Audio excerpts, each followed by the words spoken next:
Welcome to Next Chapter Women, She Blooms in Solitude, a podcast for women over 40 in the midst of change, seeking healing, self-discovery, and a deeper connection to the woman they're becoming. I'm Jess Bordas, joined by my co-host, Maureen Mancy, and each week we'll uncover how to heal, grow, and reconnect with your inner strength through intentional alone time, emotional wellness, holistic care, and powerful mindset shifts so you can step into an identity that finally feels like you. As certified mindset and identity coaches, holistic practitioners, and moms navigating midlife ourselves, we're here to walk with you. Let's turn solitude into your superpower. Welcome to Next Chapter Women, She Blooms in Solitude, where life isn't falling apart, but it's asking something new of you. In this 3-part series, we're exploring how healing lives in the body.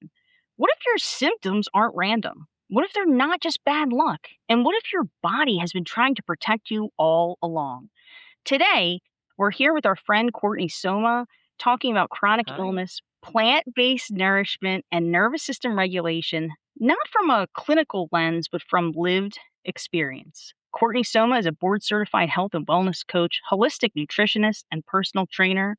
After overcoming her own chronic health challenges, she founded Vitality Holistic Health and Wellness. She helps women reduce pain, increase their energy, restore strength, and reclaim vitality through mindset, whole food, plant-based nutrition, and lifestyle transformation. Hey, Courtney. Courtney, welcome. Hello, So nice to have ladies. you here.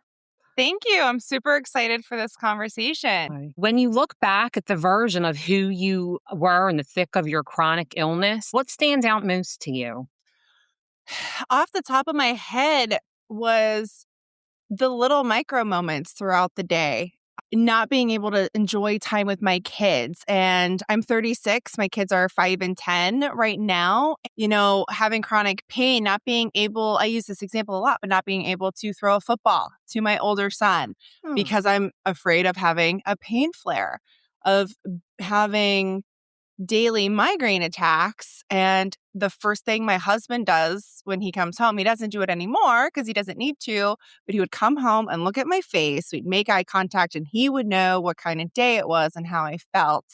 And it was just those moments every day that really built up over time. And I was like, am I going to be stuck like this forever? Wow.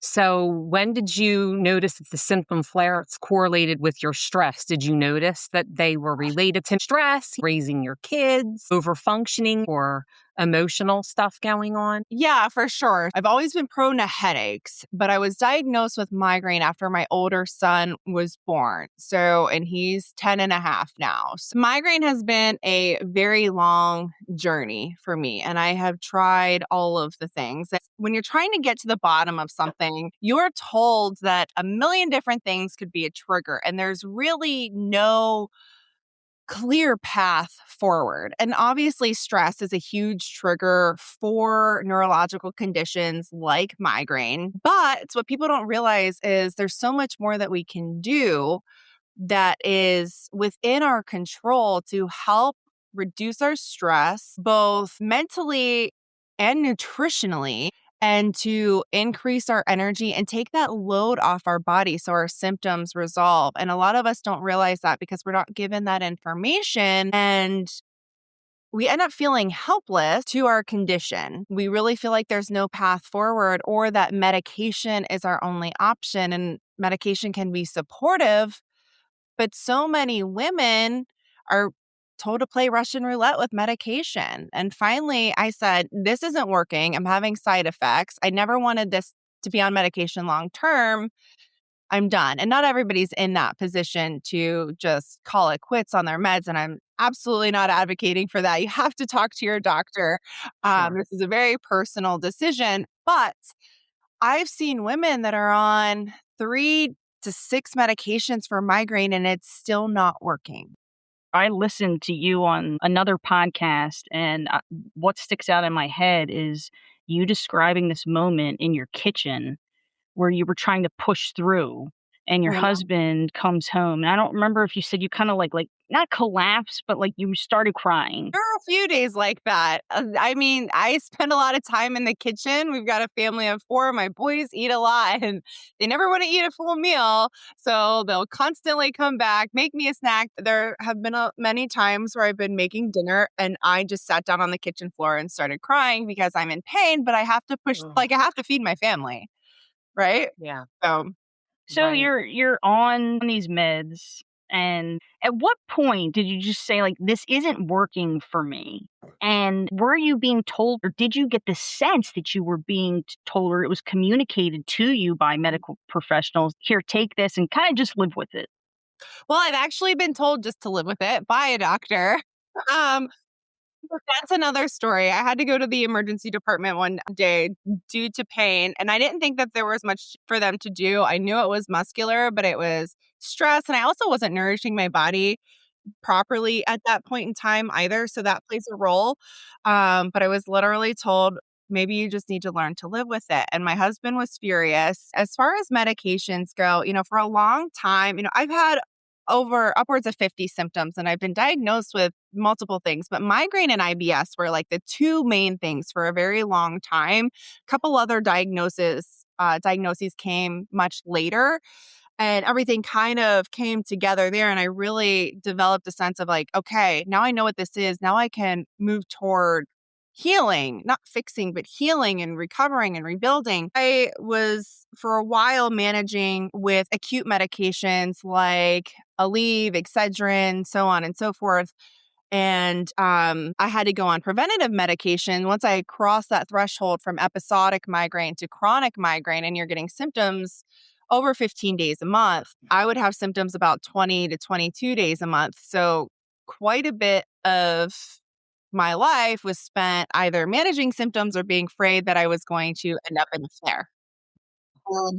I had tried about 4 different migraine medications, and there was a new one called Emgality, and it's a newer class of migraine medications, but it's supposed to be like the holy grail, works for a ton of people, and it's an injection.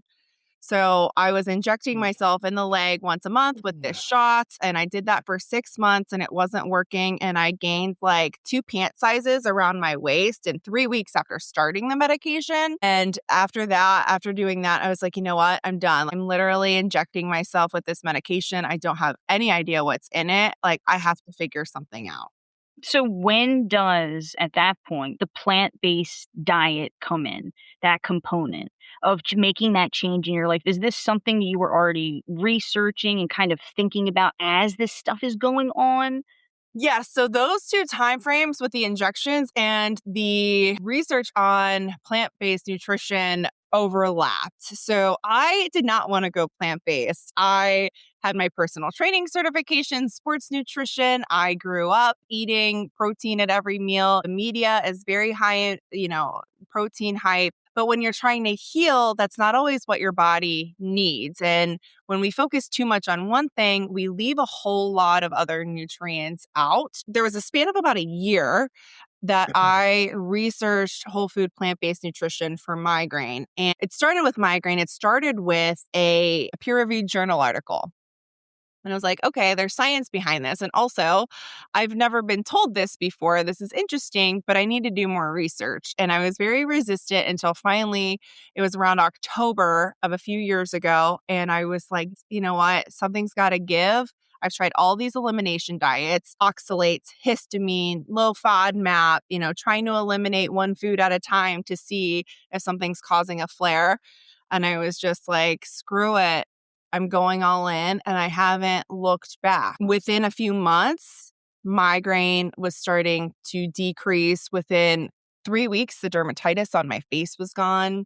Of you transitioning and implementing solely a plant-based diet, this is the result that fast. And it wasn't even perfect. Like, there were some times where I did have processed foods. I'm a sucker for a French fry. Like, my nutrition is not perfect by any means. And that's not the goal, right? The goal is to support our systems so there's less internal stress and we can begin to restore our bodies and get our lives back.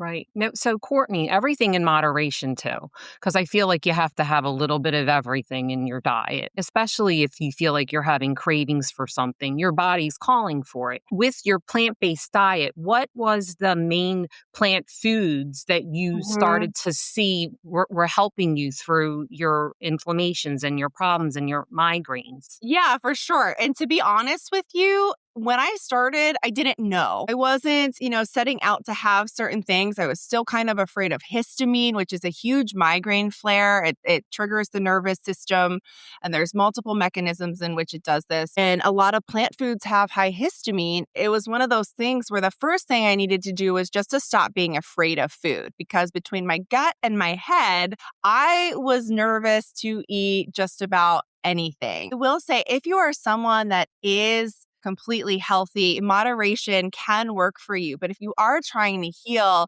it's really being intentional, and moderation means something different to everybody. So when we're healing, it's instead of doing more of like a moderation and having everything, it's like, what are foods that I really enjoy that I can swap with? So, for instance, like chocolate can be a migraine trigger. If I want something that tastes like chocolate, there's something called carob. And that tastes just like chocolate, but there's no caffeine and it's less of a trigger for people with migraines. So you can still enjoy a lot of things, just being a little bit more intentional, but also learning that cravings can mean we're missing something. But a craving for chocolate, for instance, doesn't mean your body needs chocolate. For me, it means my body needs carbohydrate energy. And when I started eating enough carbs, my cravings for chocolate went away. And I ate dark chocolate every single day. I never thought there would be a day that I didn't have to have a little piece of chocolate sometime between dinner and bedtime. And now I don't even think about it because my body's not starving for carbs. I can see so easily that if somebody's interested in this and wants and needs help, I can see the value of having guidance and a coach because there's so much information. We get inundated with so much stuff. It's hard to know what's right or wrong, like what to do, what to put in our body. One article says one thing, then you see something on social media. It can be overwhelming and confusing. For sure. And you're right. Even with me, like it takes so long to figure out what is good and what is bad or what we should be doing for our condition. And at the end of the day, we're in a situation where a couple things are happening. Number one, you can prove almost anything in a research study.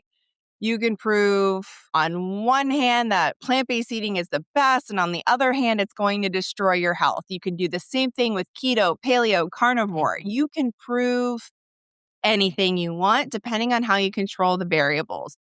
Number two, we live in a world where research is done and variables are isolated, which makes sense because on one hand, you need to know just what that one variable is doing to the outcome, right? But with the human body, nothing works in isolation. Nothing is in a vacuum. Everything is connected from your head to your toes, from your brain to your gut, to your muscles, to your immune system, to the liver. It's all connected. And we don't do research like that. So the approach that I take is really kind of just stripping out the noise. We've got all of this noise. Let's move forward in a way that makes sense. How can we nourish our bodies? And a lot of us know what things are healthy and which things aren't going to serve us. But we've got so much noise and confusion in our head that we feel like we need to have all these things or we're never going to get any better. And then we're either at a standstill or we're bouncing from trying one thing for 2 weeks. And as soon as it doesn't work, we want to see immediate results. And when it doesn't work after 2 weeks, we go into something else. And then 6 months later, we're in the same position thinking that nothing is going to help. And that's not necessarily the case. Right. And with our dysregulated nervous systems on a regular basis and trying to control that along with your nutrition, I think it depends on where you are on any given day. And everybody has different chemicals in their bodies. What works for one person might not work for another. So it's going to be modified depending on each person's experience. For sure. And I know you guys have been talking to other guests about the nervous system regulation, and this is huge. And one thing that stood out to me, especially about this episode, you had mentioned it's not just mindset. And I think that mindset is huge. It's actually something that I do teach to my clients inside the Vitality program, but it's also how we nourish our body. The way we eat influences whether or not is our body is internally stressed, whether or not there's inflammation of the nervous system or of the immune system, whether or not the liver is overburdened. And the liver plays an integral role. I've been focusing so much on the liver, but it helps support the nervous system because it's involved in hormone clearance, hormone regulation, hormone production, blood sugar regulation, all of these things that directly impact the nervous system and in many people's symptoms that are related. So if you're dealing with migraine, chronic pain, gut dysfunction, IBS, all these things are working together. Yes. And the everyday person, I think, doesn't make that connection. Yes, there's a basic biological and physiological, maybe you remember back to biology in 10th, right? You don't think about how food influences your nervous system. We are what we eat. Yeah. And, it's so funny because we are what we eat, and an apple a day keeps the doctor away. The Bubbas and grandmothers of the world, they were onto something. They knew what they were talking about. And it's so interesting because humans are the only species on the face of the planet that are confused about what they should be eating. And we've made this whole mess of nutrition. God gave it to us. It's there. We don't need a peer-reviewed, double-blind, random control trial on what to eat, but that's what we've made nutrition. And again, it's just getting down back to the basics. You mentioned the nervous support or nervous system support with the food. And a lot of people that have chronic pain, neurological conditions like migraine and IBS, they have multiple conditions, usually these comorbidities. And it's interesting because you hear a lot about gut health, but the gut actually has its own nervous system. It's called the enteric nervous system. So much of our health is dependent on having a healthy gut because we've got the microbiome. And I know we hear a lot about this stuff, but it really is important because it is so interconnected. And when we don't have great gut health, that spreads throughout the body. It can cause neural inflammation. It can cause the nervous system to be in a heightened stress state just because of what's going through our digestive system. And I feel too, emotional eating is a big part of it. And so many things are put out on the shelves processed, and people go to what they feel is going to emotionally feed them during the state that they're in when it's not always good. And then we're busy. So you're just grabbing anything and just put anything in your body because it's easy.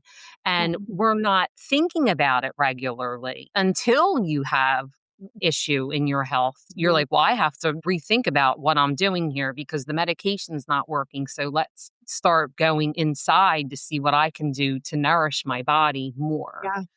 For sure. And it's unfortunate, but humans are designed to take the path of least resistance. We are biologically designed to conserve energy, find calories and food and energy in the easiest way possible. And we don't really see a need for a change until all of a sudden we wake up and we're like, I've been living with pain for 10 years. And it's happening to women, especially at younger and younger ages.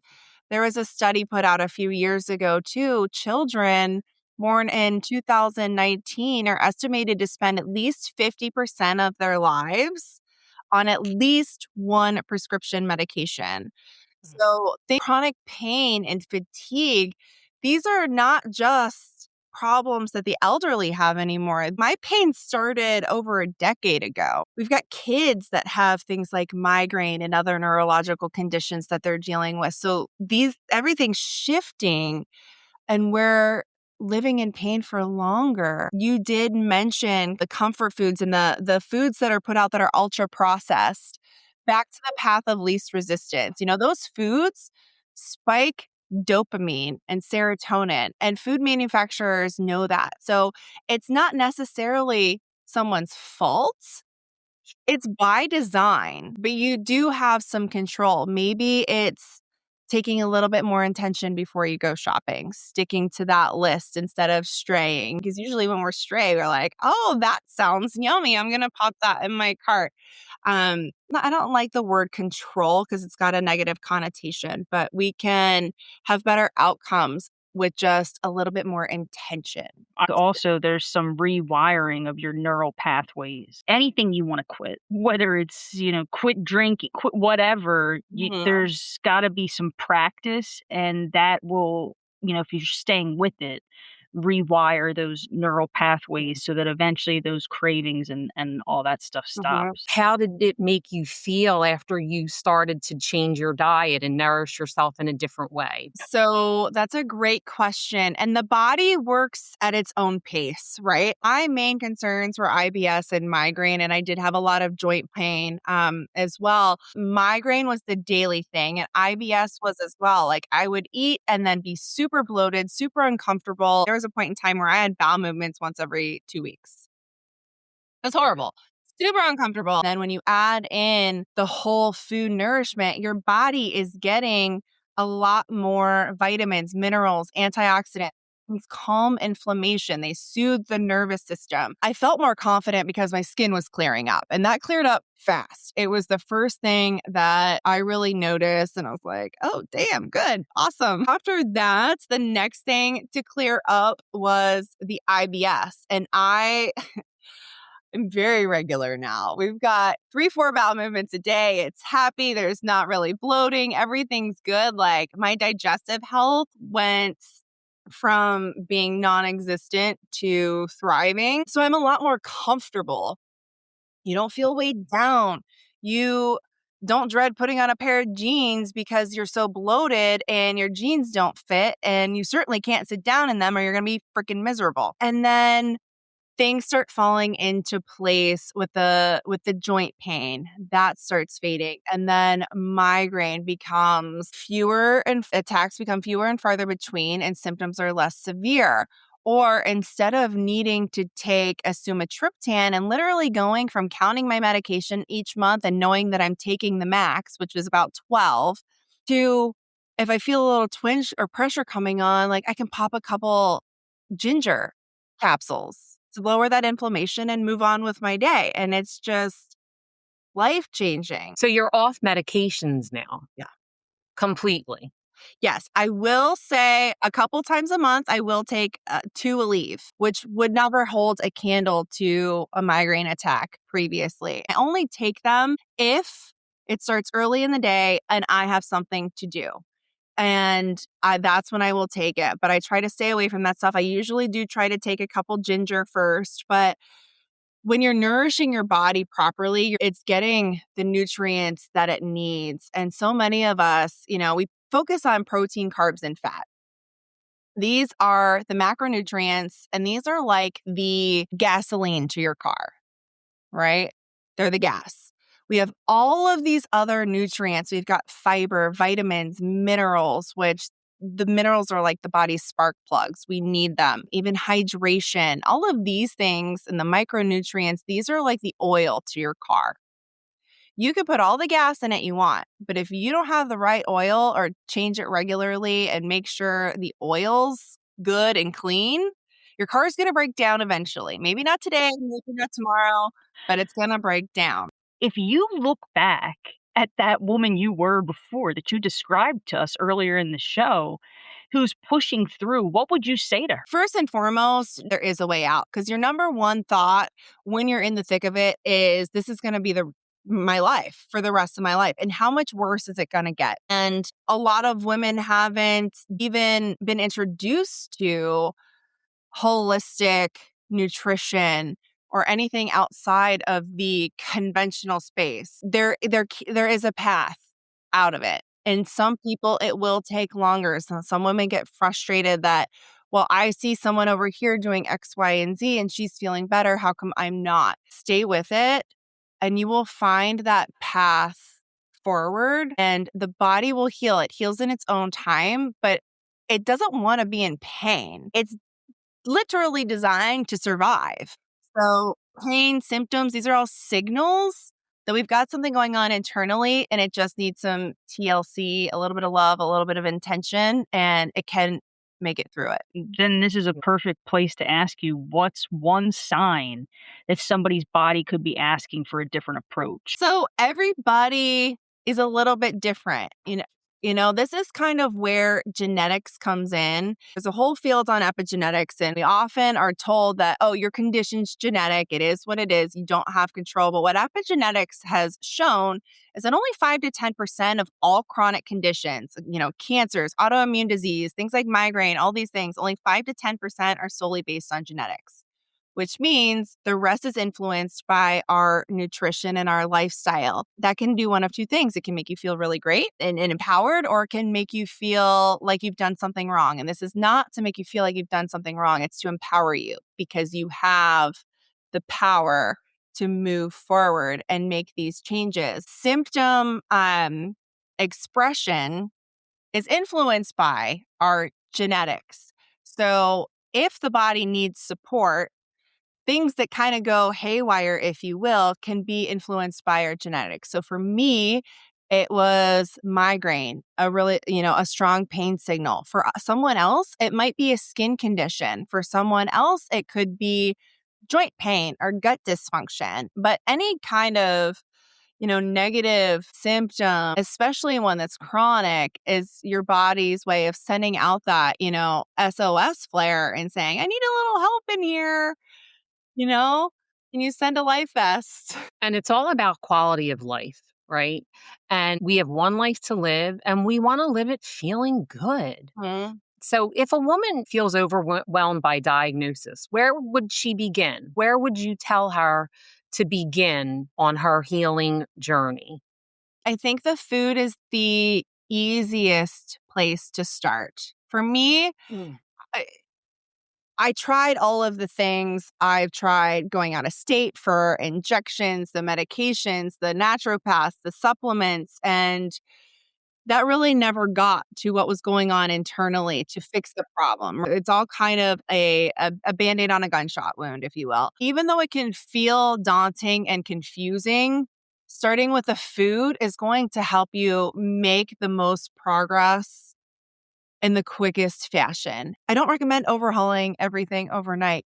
Maybe you start with breakfast. Maybe you start with a snack. Maybe it's adding one whole plant food to your dinner, and that's it. Just start somewhere and make it in a way that it's not going to feel overwhelming or scary or flip your world upside down, because when we do that, we get really nervous, everything tightens, we feel lost, confused, and then we quit. And that gets us nowhere. If you're working with somebody, you have, depending on where they are and their symptoms, a meal plan for them with the certain things that they have that that will help them to start them off. Yeah.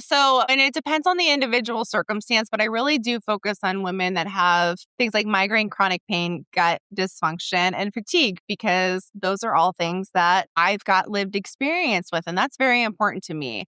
When I sit across from you, I want you to know that I get it. And I'm not just trained or educated. I can help somebody with reversing diabetes, but I've never lived that experience.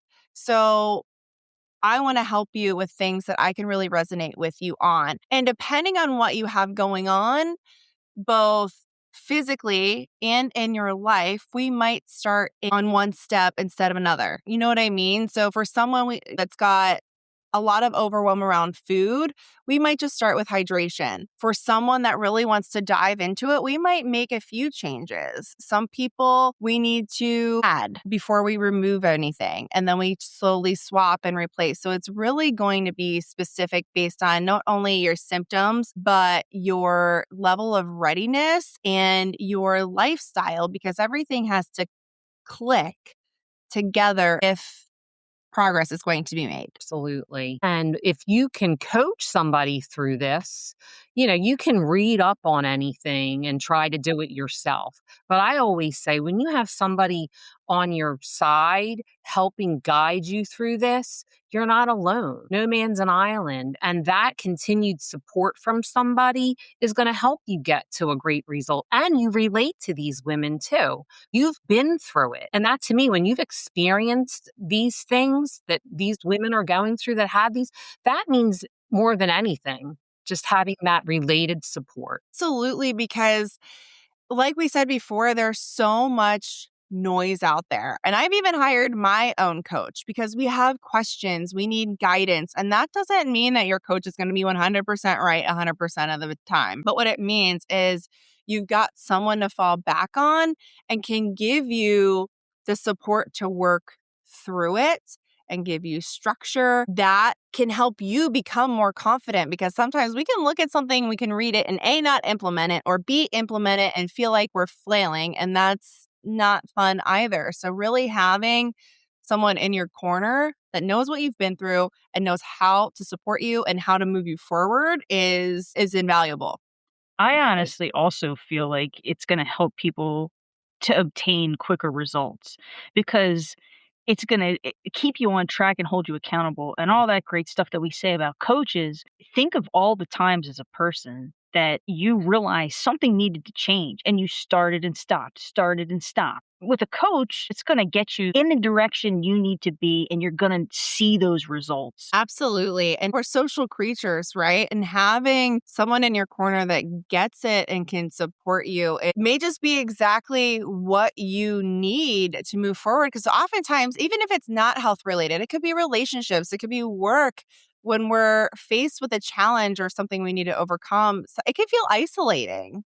And we feel like nobody else understands, but there are so many of us out there that get it, but also shortening that time frame. A lot of people, and women in particular, we're more prone to things like autoimmune disease, migraine, gut dysfunction. We've got these hormone issues and we have been dealing with them for a very long time. Part of my goal is to help women cut down on how much time they have to spend managing their symptoms, managing their condition, because who wants to waste 2 or 3 more years being miserable, being in pain, losing time with your kids, canceling plans with friends? So if you can expedite that process by getting the support you need, now the body's still going to heal in its own time, but when you can do what you can to move yourself along a little bit more quickly, you get more of your life back. The quicker that you get the help, the quicker that you acknowledge it, the quicker you're going to be able to have a healthy, purposeful life and do the things that you want to do and feel good doing. We do like to end and leave these episodes providing hope to people. So if a woman feels stuck in whatever her symptoms are, whatever she's going through at this moment, and maybe starting to lose hope or feels like they've completely lost hope, what would you say to her, to that woman? You are not your diagnosis. You are not your symptoms. You have so much more value in this life. Sometimes we can feel like people pity us because maybe they're always asking you how you are. And like it just makes you feel some type of way. That doesn't define you and it doesn't have to define the rest of your life. Even if you haven't found answers yet, I can promise you there are changes that you can make that are not only life-changing, but simple and sustainable. And that's what it's all about. How can I make nourishing my body and my mind and aligning my lifestyle in a simple, sustainable way so I can live a life of health and happiness and fulfillment that I'm designed for, that I deserve?